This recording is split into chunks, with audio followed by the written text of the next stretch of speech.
Salut tout le monde, bienvenue dans cette vidéo. On se retrouve aujourd'hui pour parler fumier. Utilisé depuis la nuit des temps en agriculture, le fumier est une ressource précieuse au potager. Il permet d'entretenir la fertilité, d'améliorer la texture et la structure du sol, et bien sûr il stimule la vie du sol, contenant par nature toutes sortes de micro-organismes.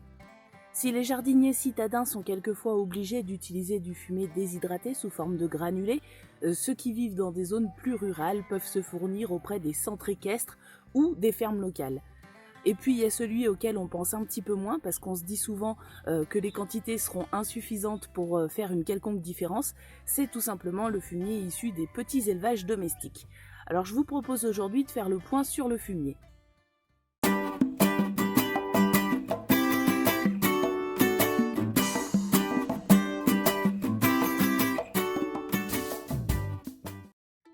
Alors le fumier, c'est un matériau issu des élevages agricoles ou familiaux qui est composé de deux matières distinctes. La première, c'est les déjections des animaux, donc les excréments et les urines, qui sont riches en azote et en divers oligo-éléments et qui favorisent donc le développement des plantes.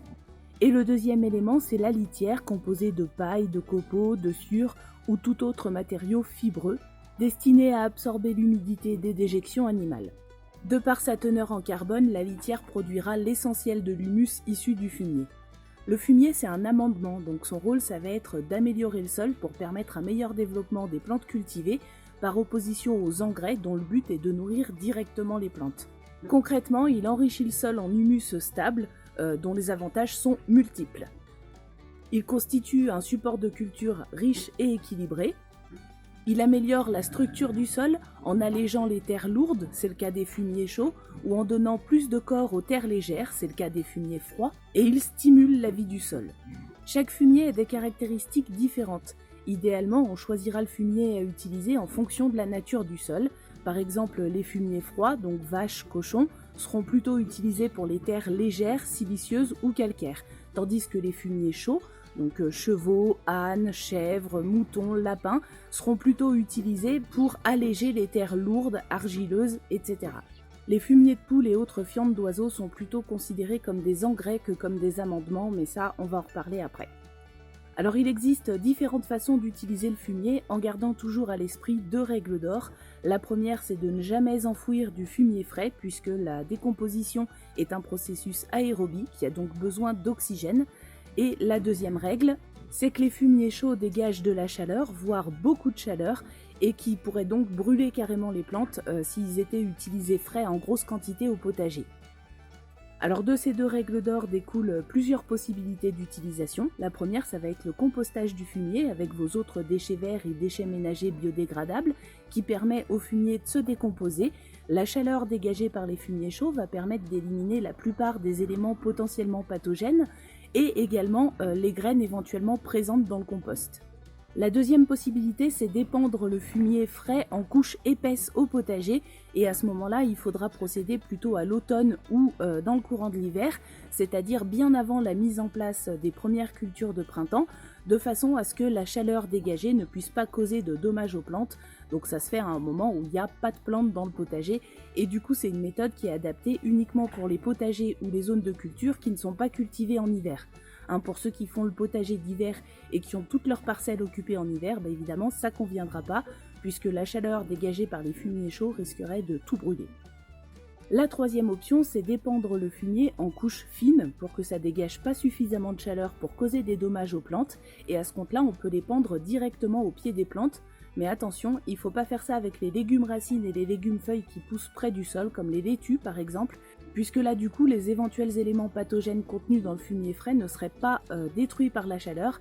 Du coup ça convient pas pour les légumes qui poussent près du sol, les légumes feuilles et les légumes racines.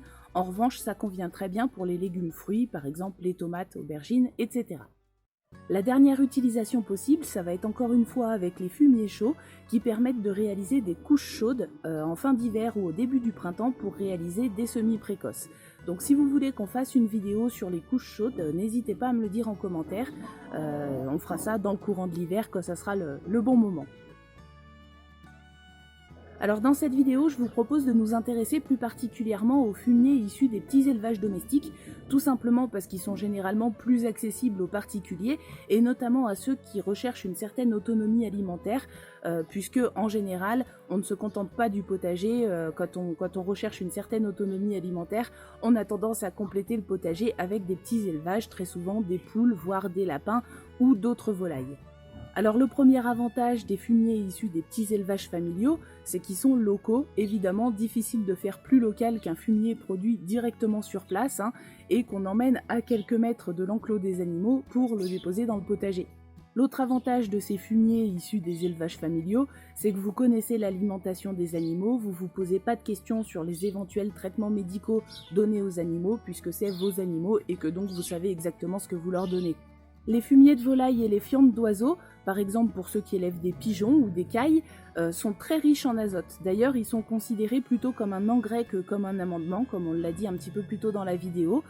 Ils contiennent aussi, entre autres choses, du phosphore, du potassium et du calcium. C'est d'excellents fertilisants à action rapide qui seront très rapidement minéralisés dans le sol, ce qui veut dire que les éléments nutritifs qu'ils contiennent seront très rapidement disponibles pour les plantes.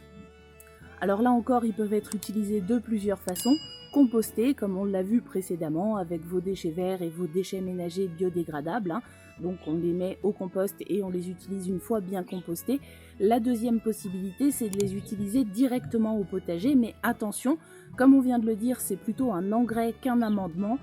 Du coup, si vous les utilisez directement au potager, ça sera à raison d'environ une poignée de 300 grammes par mètre carré, pas plus, puisqu'il risquerait d'y avoir surfertilisation. Les qualités des fumiers de volaille et des fientes d'oiseaux sont bien connues. D'ailleurs, il existe encore une fois des produits déshydratés dans le commerce, aussi bien en fumier de volaille que fientes d'oiseaux. Par contre, l'utilisation du fumier de lapin, elle semble un peu plus controversée. Certains l'accusent d'être un fumier déséquilibré, riche en azote et pauvre en potasse. Sauf que dans les faits, la potasse qui pourrait manquer dans les déjections des lapins, on la retrouve dans la litière. Donc finalement, pour moi, c'est pas un fumier qui est si déséquilibré que ça.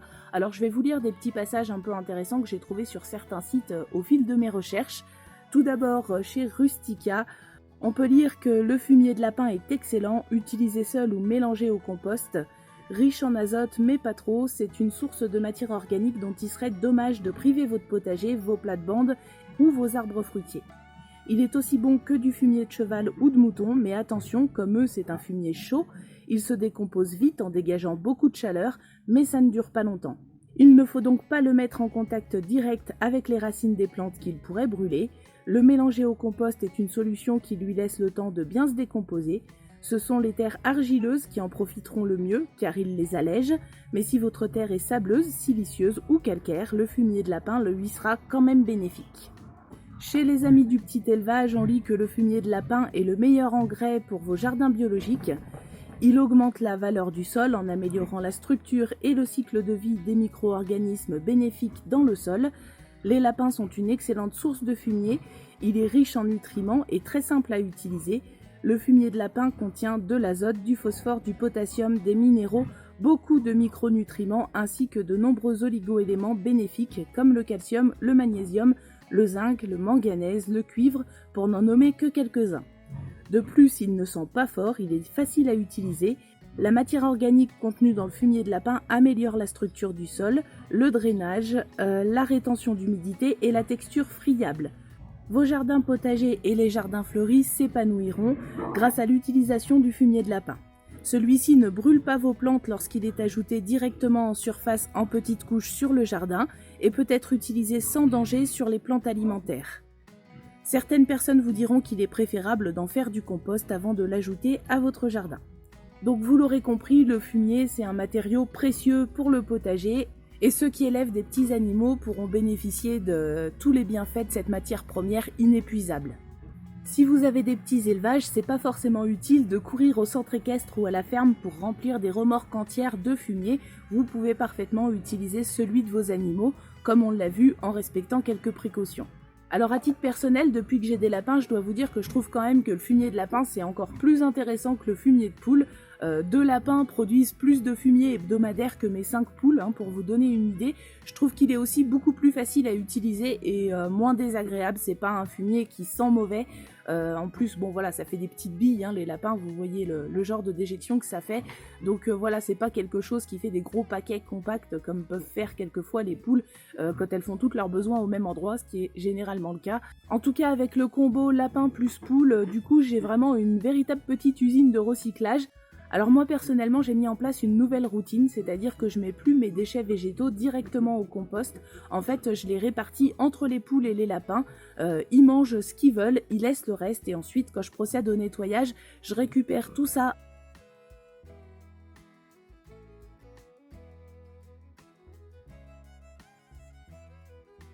Et je dois dire que ça me fait un compost qui se décompose vraiment très très vite. Alors moi qui n'aimais pas composter, ceux qui suivent la chaîne depuis longtemps le savent, je ne faisais que du compostage de surface. J'aimais pas faire du compost et puis au printemps, j'ai fabriqué un composteur, j'ai décidé de m'y mettre. Et là je dois dire qu'avec le combo poule plus lapin, vraiment c'est super, ça me fait un compost qui se décompose, qui se dégrade assez vite. Je ne l'utilise pas complètement mûr, je l'utilise on va dire mi-mûr, hein, un compost grossier, mais ça me fait vraiment un super compost à épandre au potager qui peut même avantageusement remplacer un paillage puisqu'il contient encore pas mal de matière organique non décomposée. Voilà, donc j'espère que cette petite vidéo vous a plu. En tout cas, je vous souhaite à tous un excellent week-end. Je m'excuse pour les cochons qui sont derrière moi chez les voisins et qui font beaucoup de bruit. J'espère que ça n'aura pas été trop embêtant pour cette vidéo. En tout cas, je vous souhaite à tous un excellent week-end et je vous dis à bientôt pour une prochaine vidéo.